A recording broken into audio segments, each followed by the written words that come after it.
Vamos un momento a la Escritura. Creo que va a ser un gran tiempo y he orado y le he suplicado al Señor. No venga el pastor Richard acá hoy porque él estaba ministrando a unos caballeros y estaba en ese retiro de caballeros. Y por la gracia del Señor, entonces me toca hoy servirles y compartir con ustedes esta palabra. Estamos en el libro de Éxodo. Ya comenzamos a poner en práctica lo que esa palabra nos está enseñando, lo que esa palabra nos está nutriendo. Vamos a ir hoy al capítulo 2 y tengo una gran misión. Es del capítulo 2, desde el verso 1 al verso 25. Y espero con la gracia del Señor poder llegar hasta allá y poder concluir en ese capítulo 2 que tiene el comienzo de un gran ministerio. Y hoy vamos a hablar del nacimiento de un niño, su crianza, y vamos a ver luego cómo esa crianza afecta y trabaja y provoca en la vida de este niño.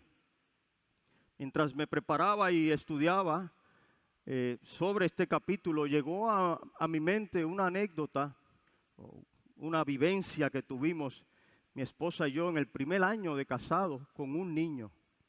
Este niño se llama Benji.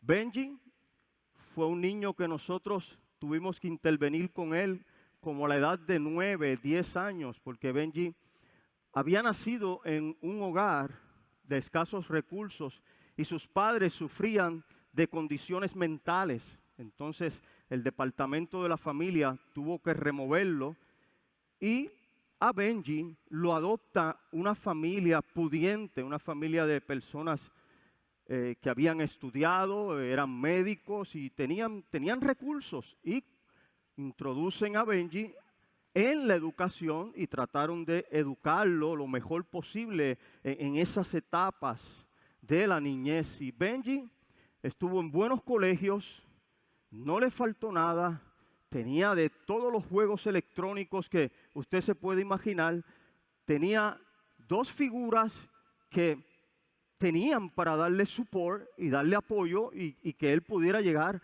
a desarrollar una carrera y lograr en la vida, en la carrera que él escogiera, porque tenía el apoyo de esos padres. Pero ocurre que Benji, a la edad de 9 años, comienza a tomar unas actitudes, y no solamente desde los 9, porque nada comienza de un momento. Siempre todo comienza un poco antes. A los 9 fue el epítome.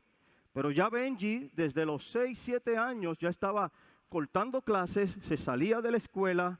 Ya Benji iba a las tiendas y tomaba cosas prestadas y no las devolvía. O sea, ya estaba robando. Benji ya estaba tomando actitudes que estaban aflorando en su corazón, que no eran las que le estaban enseñando este matrimonio, que era un matrimonio muy preparado y con muchos recursos. De manera que entonces el departamento de la familia vuelve a interferir. Este niño que apuntaba que todo le podía ir bien, ese niño cargaba un ADN en él y cargaba unos genes que lamentablemente comenzaron a manifestarse en esa etapa, y lamentablemente lo tuvieron que remover de ese hogar. En eso entramos mi esposa y yo, y el niño nos los dieron unas semanas, y nosotros recién casados lo tuvimos como 3 a 4 semanas. Y después ese niño, entre sus habilidades que tenía, porque ya tenía habilidad para manipular, a veces apelaba a nuestros sentimientos y nos decía, ¿por qué ustedes no me adoptan? Y Eda y yo tuvimos que orar y mirarnos a los ojos y ser sinceros con nosotros, porque no es nada fácil cuando ya una criaturita ha sido en ese individuo formado y ya trae un ADN como este para uno coger ese proyecto y llevarlo adelante, y menos nosotros que éramos dos recién casados de 22 y 20 años. Nos dimos cuenta que no era nuestra misión, y con dolor en el corazón le tuvimos que decir a Benji, lo sentimos mucho, Benji, pero yo realmente no puedo adoptarte, no tengo todos esos recursos. creo que es necesario, y oremos al Señor que puedas ser movido a un lugar donde puedas estar más saludable. El niño, lamentablemente, era de Guaynabo y era del barrio Camarones. Y allá fue que finalmente terminó. Nos dolió muchísimo, pero tuvimos que confiar en la providencia de Dios y entregar a ese niño. ¿Por qué le hago esta historia? Porque hoy vamos a escudriñar la Escritura y en ella vamos a poder ver el nacimiento de un niño que en su hogar de crianza recibió un ADN, recibió una genética, pero luego también vamos a ver cómo ese niño en el desarrollo de la historia, él es puesto en otro lugar de crianza, en otro lugar de educación. Vamos a la Escritura, porque acá tenemos un capítulo que está lleno de mucha riqueza. Es un capítulo que es una narrativa de la historia del nacimiento de Moisés. ¿Cuántos vieron las películas de Charles Heston? Viendo las películas de Moisés, mi favorito. Muchos otros, algunos quizás han visto las modernas, el Éxodo. Vamos allá porque de aquí, de esta fuente, es que sale tanta proyección para gente que toma la historia y la pone en las pantallas grandes. Hoy vamos a palparla desde el libro, vamos a palparla desde estas páginas. Vamos a leer desde el verso 1 al verso 10, porque luego voy a tomar del verso 11 al 25, porque esta historia tiene dos partes y quiero comenzar primero desde el verso 1 al verso 10. Acompáñenme un momento acá a la Escritura. Oremos. Padre, estamos en tu presencia por los méritos de Cristo y yo te agradezco que seas tú el buen pastor, porque del buen pastor cuida a sus ovejas, las nutre, las protege y las preserva. Yo te he rogado que hoy tú las nutras, que tú las alimentes, que tú las sacies, porque si ellas están saciadas y digieren bien este alimento, ellas no tendrán temor ni miedo cuando vienen las dificultades de la vida. Ellas no tendrán temor cuando ruge la tempestad. Ellas no tendrán temor ni al lobo, ni al oso, ni al león cuando vinieren a atacarles. Por favor, yo te suplico que tu palabra, que es el pan de vida, hoy, Señor, venga y nutra a cada uno de mis hermanos. Te he rogado, como sabes, no es nada que pueda estar en mí, dependo tanto de ti, necesito que ese cántico diga al débil, fuerte soy, se haga una realidad en mí. Ayúdame en mis debilidades. Permíteme, Señor, glorificar tu nombre a través de tu bendita palabra. Y que Cristo, tu Hijo amado, sea exaltado sobre todas las cosas. En el nombre de Jesús. Amén y amén. Vamos a verso 1 del capítulo 2 y vamos a ir hasta el verso 10. Acompáñeme con su Biblia. Un varón del linaje de Leví fue y tomó por mujer a una hija de Leví. La mujer concibió y dio a luz un hijo, y viendo que era hermoso, lo escondió 3 meses. Pero no pudiendo ocultarlo más tiempo, tomó una cesta de juncos, la calafateó con asfalto y brea, colocó al niño en ella y la puso en un juncal a la orilla del Nilo. Y su hermana se había situado a lo lejos para saber qué se haría con él. Entonces la hija de Faraón bajó a bañarse al Nilo, y mientras sus doncellas andaban junto al Nilo, ella vio la cesta en medio del juncal y envió a su esclava, y ella la recogió. Cuando la abrió, vio al niño, y he aquí era un niñito, que lloraba, y tuvo compasión de él, y exclamó: este es uno de los niños de los hebreos. Entonces dijo su hermana a la hija de Faraón: ¿quieres que llame a una nodriza de las hebreas para que te amamante este niño? Y la hija de Faraón le respondió: ve. Entonces la muchacha fue y llamó a la madre del niño. La hija de Faraón le dijo: llévate a este niño, amamántamelo, y yo te daré tu salario. Y la mujer tomó al niño y lo amamantó. Y el niño creció y ella lo llevó a la hija de Faraón y llegó a ser su hijo. Y llamó su nombre Moisés y dijo, en verdad lo he sacado de las aguas. Vamos a ver la riqueza que existe en este pasaje y observemos cuál es la primera audiencia que aquí tenemos. Es sumamente interesante porque el énfasis que nos trae este capítulo es un énfasis que hay un conflicto que era el nacimiento de un niño en medio de un genocidio. ¿Se acuerda que termina el capítulo 1? Que Faraón había ordenado a su pueblo diciendo, echen a todos los niños varones al Nilo. Entonces ese genocidio está en pleno apogeo y vemos a una familia que toma a un varoncito y se lanzan a un proyecto de fe. Entonces cuando vemos en ese conflicto, podemos ver que el niño fue preservado, criado como hebreo, pero educado como egipcio. Por eso el título de este sermón, de esta predicación, yo la he titulado Dios preserva a sus elegidos.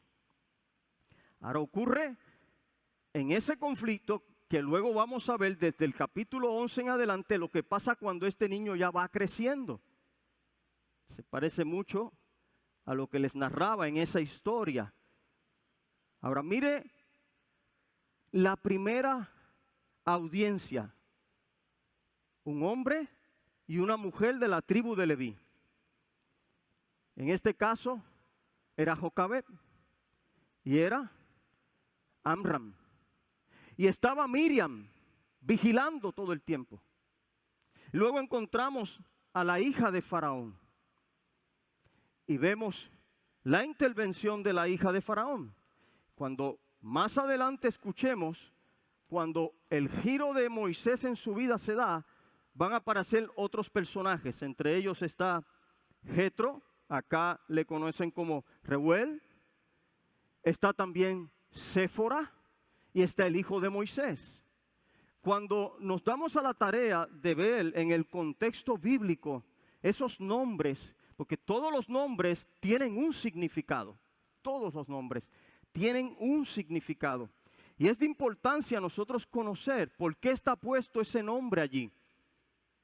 Y mire, desde este estudio, y quiero compartirles, y humildemente, en los nombres de estos que son la primera audiencia, está el plan de Dios bien expresado. Fíjense que el padre es Amram, que es nación poderosa. La madre es Jocabed, Dios es glorioso. Ambos se unen y tienen a este hijo que se llama Moisés, rescatado o sacado del agua, vigilado por Miriam, que es la amada de Dios. Más tarde este Moisés se casa con Séfora, pequeña que emprende el vuelo, comparada con un gorrión, la cual es la hija de Reuel, también conocido por excelencia o posteridad.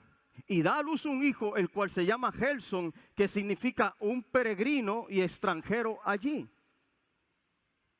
También encontramos el faraón, que se cree que era el Ramsés II, y el hijo y su hija, que era la hermana en ese momento. Y Ramsés, cuando vemos el significado de él, es hijo de Ra. Y Ra es el Dios del cielo, el Dios que preserva la vida, el Dios que tiene el ciclo de la muerte y la resurrección. Y su hija Eneumira, que se cree que era su hija Eneumira, que es la que toma Moisés, es igual que Ra, que es lo que significa. O sea que tenían supuestamente para los egipcios, eran los que tenían el control de la vida, de la muerte y de la resurrección. Era el Dios del sol. Para ellos el Dios Sol es una de sus deidades más grandes, porque todo giraba en base a la vida que ese sol podía provenir. Y ellos eran hijos de luz, hijos de el sol. No solo queda ahí. Recuerde que el escenario es el Nilo. Y el Nilo es un río que cruza todo África y cursa por muchísimos territorios. Y el Nilo representa fertilidad, representa provisión, representa también el Nilo que preserva, porque una vez que el Nilo se desborda, lleva agua a tantos terrenos que los hace fértiles y preserva la vida. Entonces, en mi humilde definición, yo lo vi desde este lugar y se lo comparto a ustedes porque la Biblia es rica en enseñarnos el plan de Dios, porque Dios se ha propuesto preservar a un pueblo y cada individuo, cada personaje, cada persona en la Escritura tiene un propósito y aún su nombre apunta hacia ese propósito. Y mire cómo yo humildemente lo describo de esta forma. Una nación poderosa del Dios glorioso es sacada por el agua para emprender vuelo y tener peregrinos y extranjeros producto de su excelencia, para mostrarle a Egipto y a todas las naciones que el único Dios que concibe la vida y es el responsable del ciclo de la muerte y la resurrección es el Dios de los hebreos, el Dios de los cielos, el cual redime a una nación amada por Dios. Simple parece, y vemos allí el plan definido de Dios en esos primera audiencia, en esos personajes. Ahora nosotros somos la audiencia presente y vamos a ir al texto para poder experimentar lo que de la mano estamos teniendo. Fíjese que podemos ver entonces el nacimiento de un niño, porque Dios en su providencia elige personas para llevar a cabo sus planes, y sus planes no fallan. Sus planes son más altos que los de nosotros, pues su camino son más altos que nuestros caminos. Y vamos a ver a Dios cómo toma a este niñito. Fíjese que este matrimonio que era levita, de hecho de ahí surge entonces la tribu que va a ser de sacerdotes para cuidar y atender el templo. Mire esa mente tan creativa y esa mente de inteligencia con propósito. Y lo vemos entonces allá en esos primeros capítulos. A Moisés naciendo, un hombre que tenía unos padres de fe, un hombre que fue educado por los egipcios en toda la ciencia, un hombre que nació en un momento difícil y ese hombre en medio de ese genocidio allí es preservado. ¿Se acuerda que y de hecho les voy a mostrar algunas comparaciones entre Moisés y Cristo, quien también nació en medio de un genocidio? Cristo, nuestro Señor y Salvador, cuando el decreto de Herodes que había que matar todos los niños porque los magos habían anunciado que estaban buscando a un niño que sería rey. Mire algunos paralelismos entre Cristo y Moisés.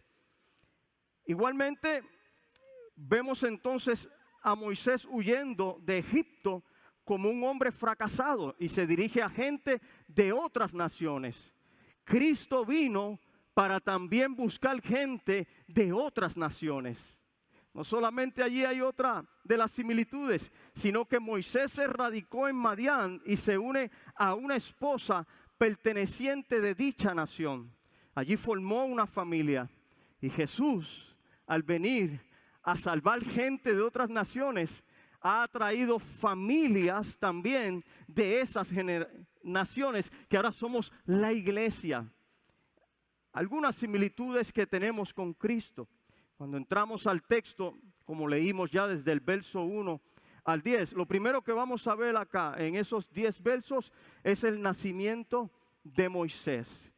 Tenido por fe, escondido por fe, nacido para glorificar a Dios, y dice el libro de Hebreos 11:6, pero sin fe es imposible agradar a Dios, porque es necesario que el que se acerca a Dios crea que le hay y que es galardonador de los que le buscan. Entonces, mire, estos padres en fe, creyendo en fe, tomaron al niño y mire esos primeros versos, lo ocultaron por un tiempo.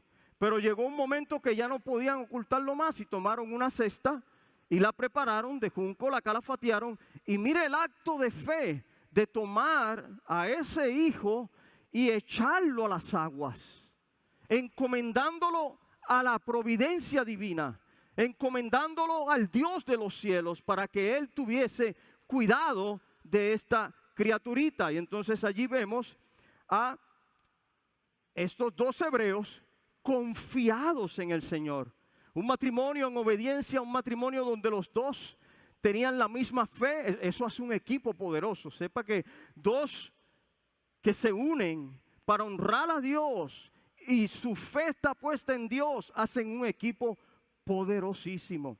Entonces vemos allá que este matrimonio bajo obediencia cuida a ese niño, pero se lo entrega al Señor Jesús. Y por allí vemos entonces a Miriam, su hermana, la amada de Dios. Y vemos a Miriam velando al niño, lo vemos allá en el verso 4 hasta el verso 8, entra ella en ese escenario para preservar a este niño, porque Dios preserva los que Él elige. Y vemos cómo es salvado de las aguas este niño, cómo es traído, rescatado por Dios, verso 4 al 6, mire cómo dice la escritura, y su hermana se había situado a lo lejos para saber qué se haría con él. Entonces la hija de Faraón bajó a bañarse al Nilo, y mientras sus doncellas andaban junto al Nilo, ella vio la cesta en medio del juncal y envió a su esclava, y ella lo recogió. Cuando lo abrió, vio al niño, y aquí era un niño que lloraba, y tuvo compasión de él y exclamó: este es uno de los niños de los hebreos. Entonces aparece en la escena Miriam, la hija de Faraón, para entonces de alguna forma astutamente llevar ese niño a aquella que lo dio a luz, y no solamente ahora iba a ser una que lo dio a luz, sino que también lo iba a cuidar. Entonces se lo devuelve a la que lo pare. Y lo interesante no es solamente eso, es que esa mujer que entregó en fe a ese hijo, luego se le devolvió el hijo y le pagaron para que entonces lo tuviese hasta que lo destetara. Nuestros hijos tienen un propósito también. Nuestros hijos son del Señor. Y nosotros, cuando activamos en fe y tenemos una fe efectiva, entonces tenemos que aprender a encomendárselos también a Dios. Mira el Salmo 127, como dice la Escritura. Acompáñenme un momento. Salmo 127, hablando de los niños. Y por eso nosotros debemos de cuidar nuestros niños, cuidar nuestros hijos, pero tener la certeza y la confianza de que son del Señor. Salmo 127 dice: si Jehová no edifica la casa, en vano trabajan los que edifican. Si Jehová no guarda la ciudad, en vano vela la guardia.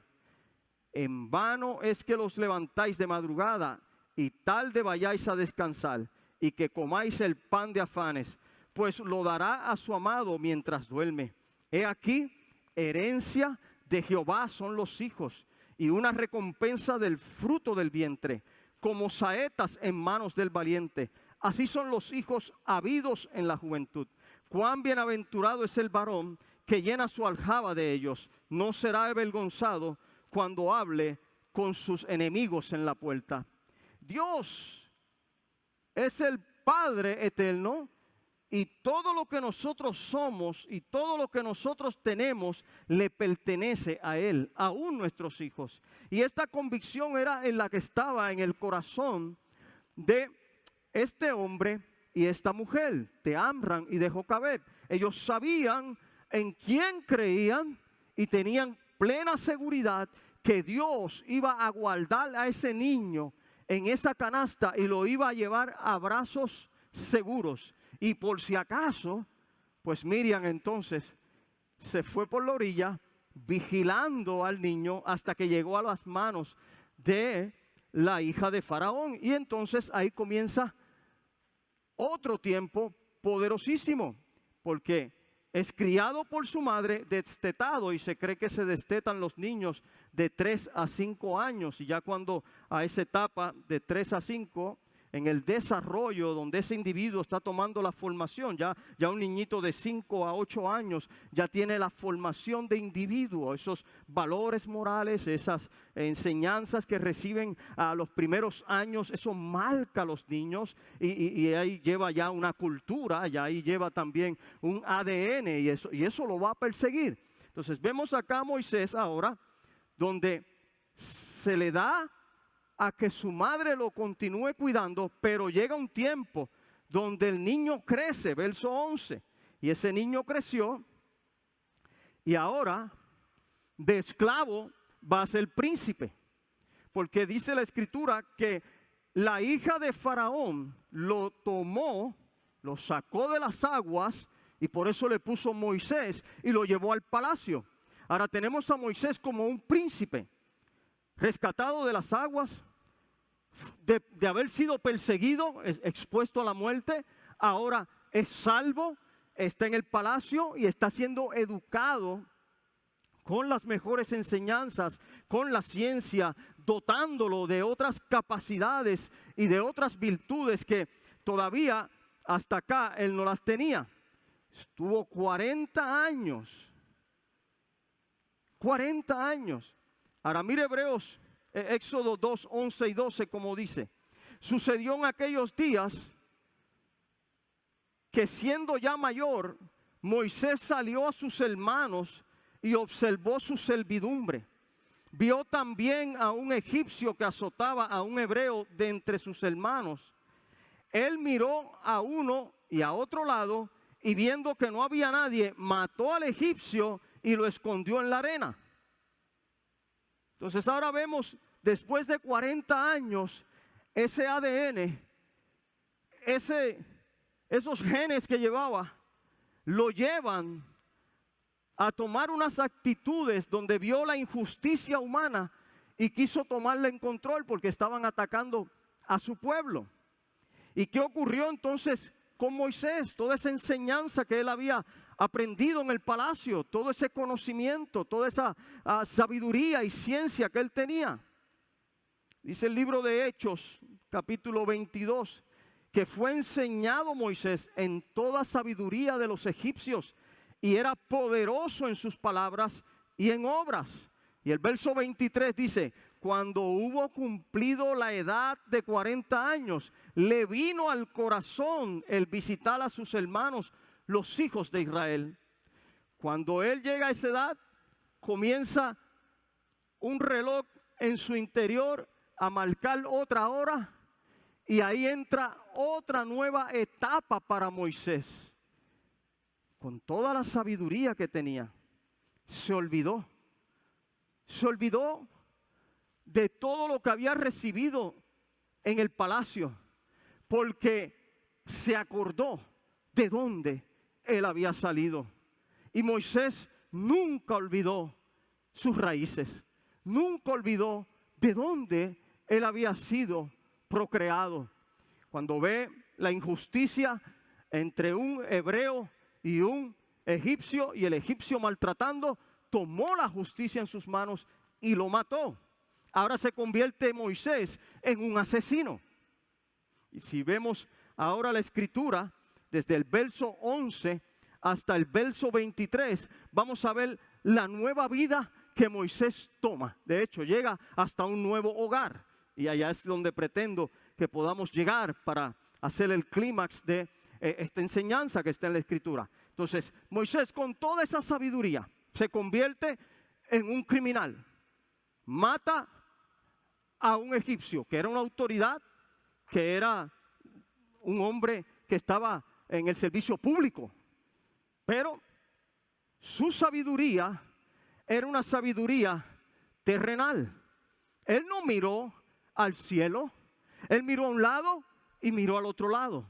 Él miró para ver si nadie lo veía. Lo mató, lo enterró, lo hizo por defensa de los israelitas. Pero esa no es la forma de Dios. Dios no quería de esa forma que su pueblo fuera defendido. Si Dios lo hubiera querido de esa manera, hubiera provocado a todo el gentío, a todos los esclavos, a hacer una revuelta. Pero eso no era. Y eso podía provocar, al ver a Moisés hacerlo, que entonces se pudiera dar y se desenlazara una revuelta. Pero Moisés, que fracasa, porque siempre que vamos a hacer las obras de Dios, los planes de Dios, si los hacemos en nuestra sabiduría, en nuestro conocimiento, vamos a fracasar. Vamos a cometer errores. Y esa no era la forma de Dios.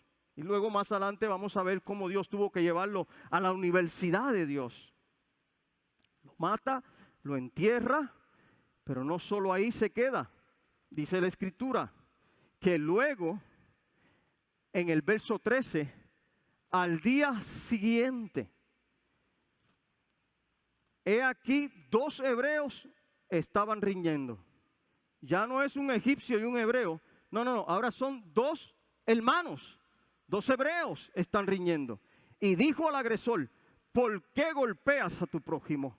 Y le respondió, ¿quién te ha puesto? Le respondió el hebreo, oye, ¿quién te ha puesto a ti ahora por juez? ¿Quién te ha hecho a ti? ¿Y quién eres tú? ¿Piensas acaso asesinarme como asesinaste al egipcio? Entonces Moisés tuvo temor y dijo, ciertamente el asunto ha sido descubierto. Entonces ahora vemos a Moisés siendo rechazado por su pueblo, amedrentado y asustado. Y Moisés entonces toma el riesgo de salir de su pueblo, porque ya Faraón se entera. Él pensaba que nadie se había dado cuenta. Fíjese que dice los versos anteriores, miró a un lado y miró al otro lado y no vio a nadie, lo enterró y aquí quedó. Pero no, allí en ese momento de violencia habían 3 personas. Estaba el hebreo, estaba el egipcio, estaba Moisés y se nos queda uno, que a Moisés se le pasó. Porque donde estaba mirando era abajo. Él no miró al cielo. Entonces mata al egipcio, queda el hebreo y él pensaba que podía huir después de haber cometido la maldad. Pero siempre que cometemos una maldad, hay alguien que nos está viendo.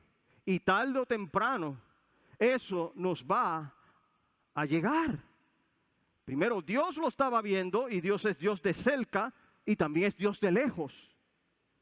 Y entonces ese hebreo comenzó a divulgarlo entre el pueblo. Por eso en ese verso 14 le responde, ¿quién te ha hecho a ti un juez? ¿Qué te crees tú, Moisés? ¿Qué pasa? ¿Me vas a matar como hiciste ayer, que mataste a aquel egipcio? Y desde ese lugar Moisés se asusta porque se puso a hacer las cosas a su manera, y hacer las cosas a nuestra manera lo que hace es retrasar los planes de Dios. Y ahora entra una nueva etapa. Ahora vemos a un Moisés que por causa de que Faraón oyó ese asunto y procuró matarlo, estamos en el 15, procura entonces la búsqueda de Moisés. Y Moisés, ¿qué hizo? Huyó de la presencia de Faraón y habitó en tierra de Madián. Ahora vemos a Moisés entrando a un nuevo hogar, a otro lugar. Mientras estuvo esos 40 años en palacio, adquirió mucha sabiduría, fue un hombre muy dotado.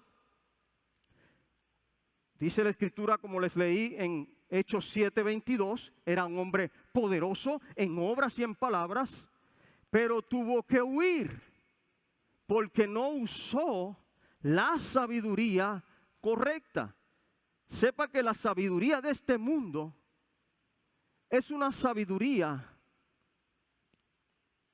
que nos trae necedad. La sabiduría de este mundo es una sabiduría que nos puede llevar a la perdición, que nos puede hacer errar.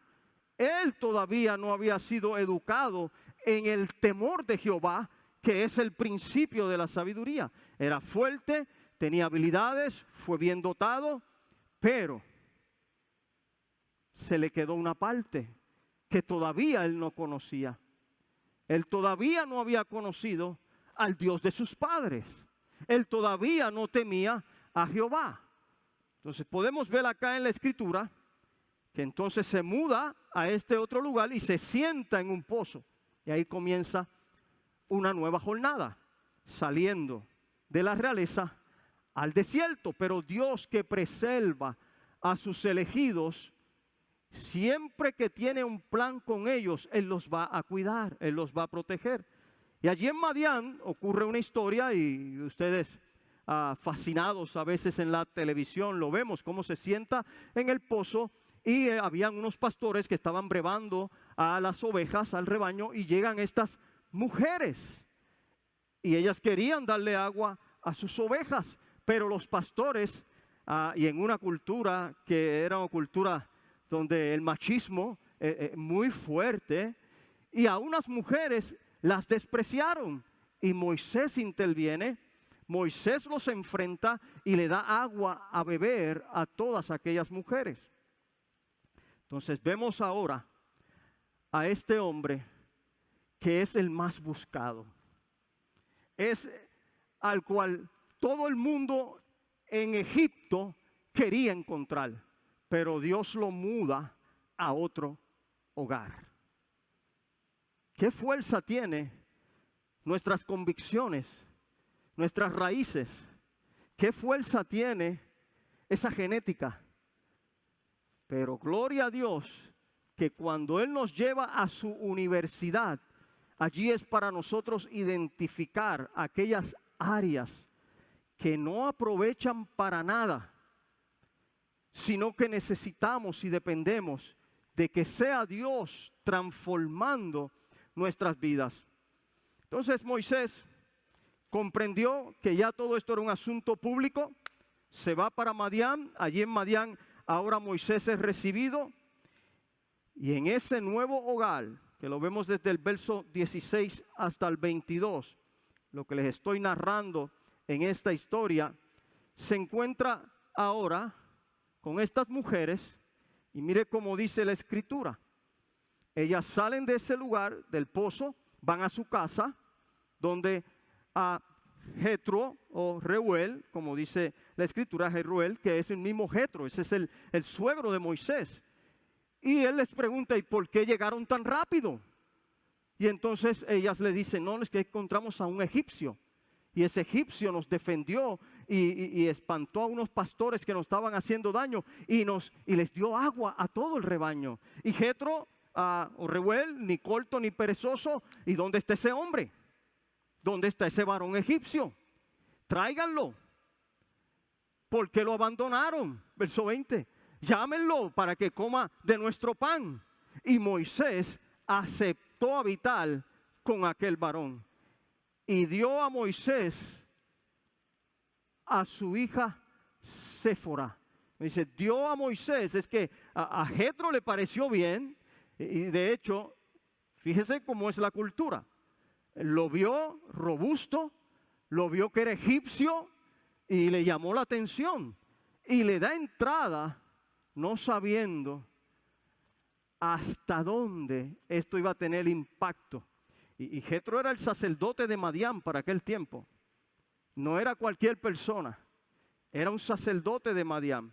Y allá entra la nueva etapa de Moisés, y ella, Séfora, esa pequeña que emprende comparada a un gorrión, tiene un hijo, y ese hijo entonces le llaman Gersón, que es forastero en tierra extraña, o extranjero y peregrino.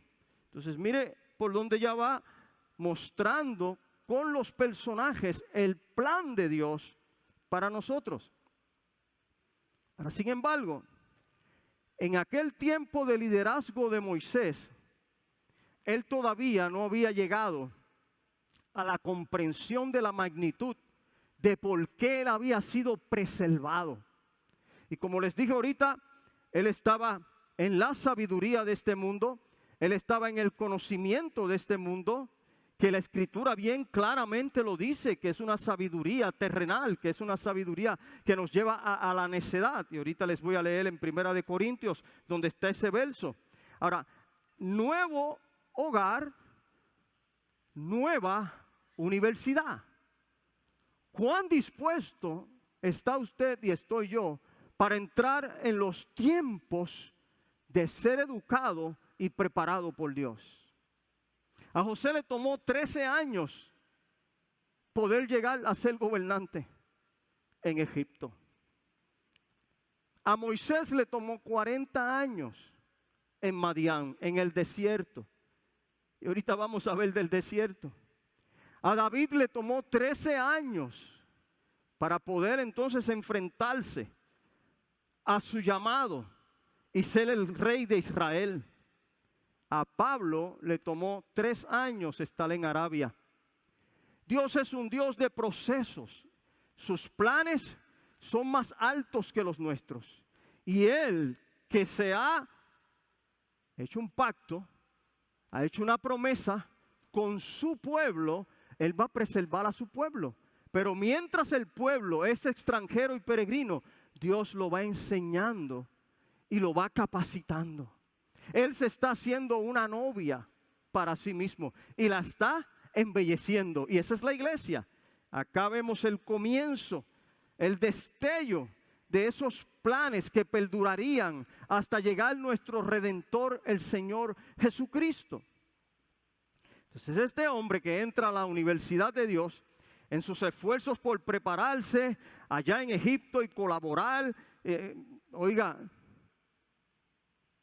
falló. Trató de usar las herramientas que aprendió en Egipto para hacer la obra de un Dios santo. Ahora Dios lo lleva a la universidad.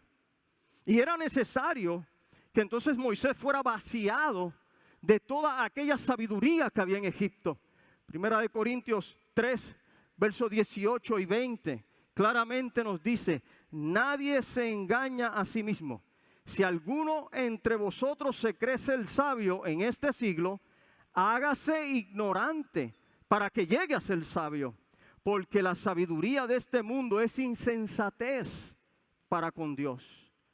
Pues escrito está: Él prende a los sabios en la astucia de ellos.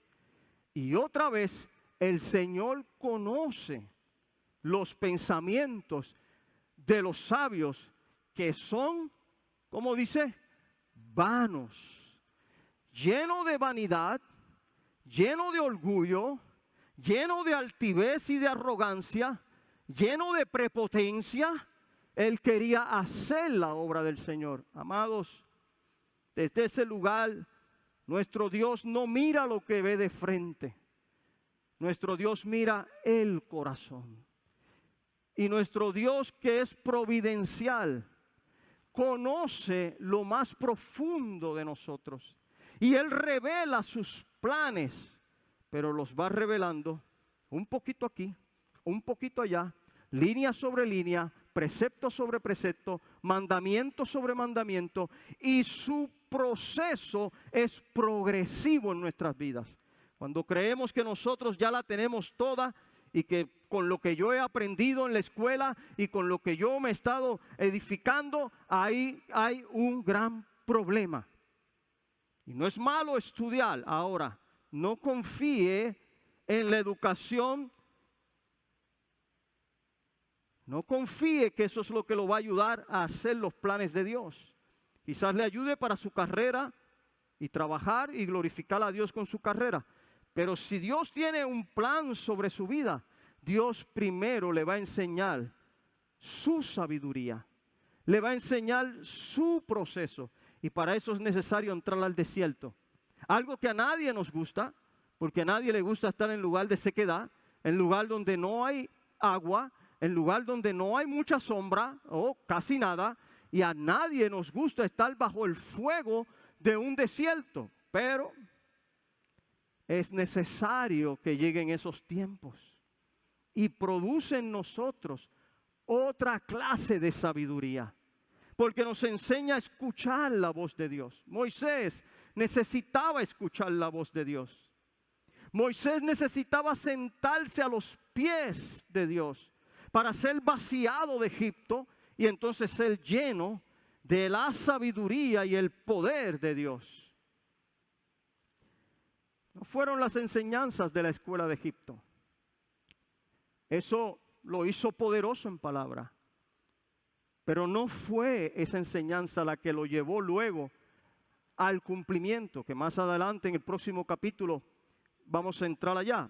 Hoy estamos viendo su nacimiento, estamos viendo su crianza y el proceso en el cual Dios lo entra en el desierto y le da un hijo que se llama extranjero y peregrino. Lo vuelvo a repetir. Y le da un hijo que se llama extranjero y peregrino. ¿Qué somos nosotros en esta tierra? Extranjeros y peregrinos, forasteros. Por eso aferrarnos a esta vida, aferrarnos a este mundo, aferrarnos a este sistema, lo que nos va a llevar es a frustración. Lo que nos va a llevar es a alejarnos completamente del plan de Dios. Dios, en su rico amor y en su gran misericordia, nos está capacitando. Entonces vemos el verso 23. Y después de muchos días sucedió que el rey de Egipto murió y los hijos de Israel gemían a causa de la esclavitud y clamaron, y por causa de la esclavitud el clamor subió delante de Elohim. Verso 24. Y oyó Elohim su gemido y recordó Elohim su pacto con Abraham, con Isaac, con Jacob, y miró Elohim a los hijos de Israel y Elohim los reconoció. El pueblo continúa siendo oprimido y mientras más lo oprimían, más se multiplicaba. Pero llega y muere el faraón y se cree que este faraón, que era el padre de Ramsés II, era Seti I. Y ahora este viene con doble fuerza, ya no solo como su padre Seti, sino que ahora entra Ramsés II, un hombre adiestrado en la batalla, en la guerra, un guerrero, un hombre que le encantaba la arquitectura y le encantaba la edificación de las ciudades y oprimía a los hebreos para su codicia, su avaricia, construir más murallas, construir más templos, construir más imágenes. Entonces tenemos al pueblo oprimido, tenemos al pueblo allí sometido. Y dice la Escritura que ellos clamaron, inclinaron su corazón y un clamor subió delante de Elohim. Faraón muere, pero la esclavitud no. Y el pueblo se acuerda de Dios. Y el pueblo se acuerda de su Salvador. El pueblo se acuerda del Dios de sus padres, del Dios de Abraham, del Dios de Isaac y del Dios de Jacob. Oh, qué maravilloso nuestro Dios, porque nuestro Dios es un Dios de pactos. Ese Dios de pactos, una vez que ha empeñado su palabra y ha hecho una promesa, Él la va a preservar, Él la va a cuidar. A Él no se le va a escapar nada ni nadie que ha sido ya elegido y tiene en la presencia de Dios su vida. Aunque se esconda, aunque cometa algunos errores y faltas, ese Dios que todo lo sabe, que todo lo ve, que está aquí en medio de nosotros y su bendita presencia es tan palpable y que amamos esa presencia, Él está presto al clamor de su pueblo. Él está presto a esas noches cuando te desvelas y hay angustia en tu corazón. Él está presto a tu necesidad. Él ha prometido, y bien claramente lo vemos en Jeremías: clama a mí y yo te responderé. Te enseñaré cosas grandes y ocultas que tú no conoces. Nuestro Dios está cerca a nosotros. Él es un Dios de cerca. Su trono está lejos, pero nos ha dejado al Espíritu Santo que está en nuestros corazones. Y el Espíritu Santo está cerca de ti, está cerca de nosotros y está para ayudarnos en medio de un sistema que grita voces, que enseña educación contraria a lo que son los preceptos y los estatutos de Dios, que está centrado completamente en el egocentrismo y en el yo y en la humanidad. Ese Espíritu de Dios que está trabajando en nuestros corazones está edificándonos para llevarnos como extranjeros y peregrinos a cumplir los planes de nuestro Dios, a disfrutar de nuestro Dios, a deleitarnos en Dios y a complacernos en Dios. Por eso le preguntaba a los niños que me dijeran el primer mandamiento, y luego en el capítulo 5 veremos, y en el 20, aquí en Éxodo, porque nuestro Dios es un Dios celoso. Nuestro Dios, cuando venimos con nuestros ídolos, con nuestra sabiduría, Él nos va a llamar a cuenta y primero vamos a tener que trabajar con nuestros ídolos del corazón para entonces recibir respuesta. Este pueblo que estaba en medio de la opresión, esclavos en angustia y en tribulación, comenzaron a acordarse de ese Dios y se humillaron. Se humillaron y clamaron a Dios. Y Dios está presto a un corazón quebrantado y humillado. Salmo 51 dice que un corazón contrito y humillado no despreciarás tú, oh Dios. Y este pueblo entonces, como dice el Salmo 107, verso 4 al 7, anduvieron perdidos por el desierto, por la soledad sin camino, sin hallar ciudad en donde vivir, hambrientos y sedientos. Su alma desfallecía en ellos. Entonces, y escuche bien ese entonces, y entonces clamaron a Jehová en su angustia y los libró de todas sus aflicciones. Los dirigió por camino derecho para que viniesen a la ciudad habitable. Nuestro Dios está presto a nuestro clamor. No está comprometido con nuestros caprichos, pero está comprometido con salvarnos, preservarnos para su gloria y que disfrutemos juntos en esa nueva ciudad que vendrá desde los cielos y que vendrá aquí a la tierra, y que Dios mismo será nuestro Dios, ese Dios de justicia, y con esa gloria más fuerte que la del sol alumbrará a todas las naciones, así como Moisés, que se dio y salió de un pueblo para ir a otras naciones, así Cristo Jesús descendió del cielo para venir a morir por nosotros, para de todas las naciones, tribus y lenguas, levantar a los elegidos de Dios para su gloria. En mi conclusión, ya cerrando con esta exposición bíblica, puedo compartir con ustedes que debemos de vivir una vida de plena confianza en el Señor, con una fe activa, siendo humildes para aceptar la providencia de Dios y una dependencia plena en Él, reconociendo a nuestro Redentor para la salvación y dirección de nuestras vidas y nuestras almas, diariamente. Debemos comprender que el propósito de Dios al llevarnos al desierto es enseñarnos a escuchar su voz. Moisés tuvo su verdadero encuentro con Dios en el desierto. El desierto parecía la peor experiencia de su vida.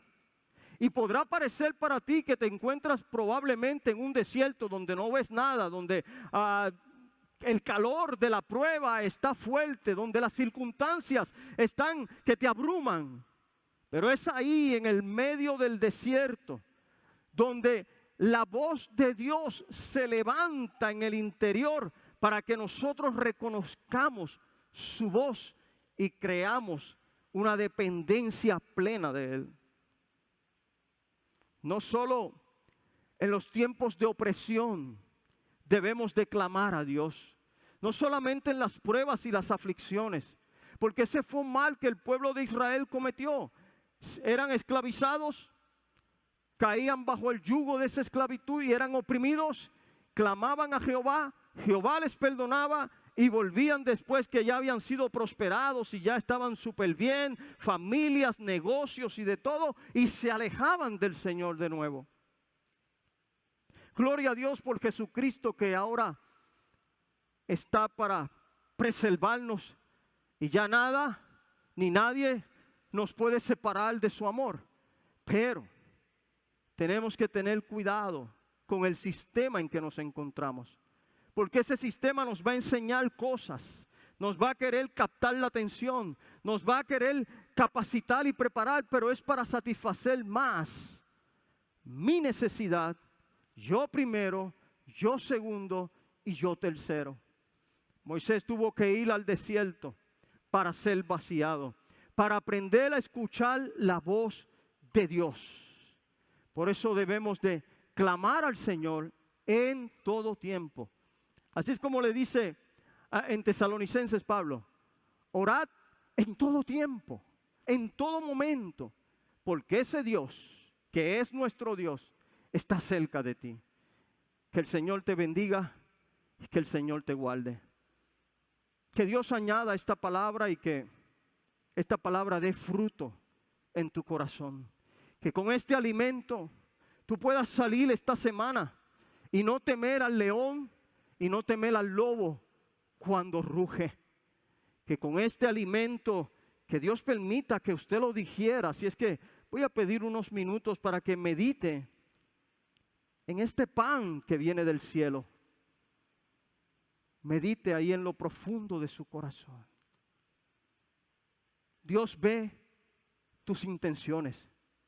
Dios conoce tus pensamientos ahora mismo.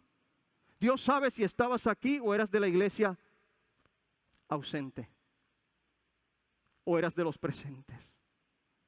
Y Dios, que es Dios de cerca y es Dios de lejos, está atento al clamor de sus hijos.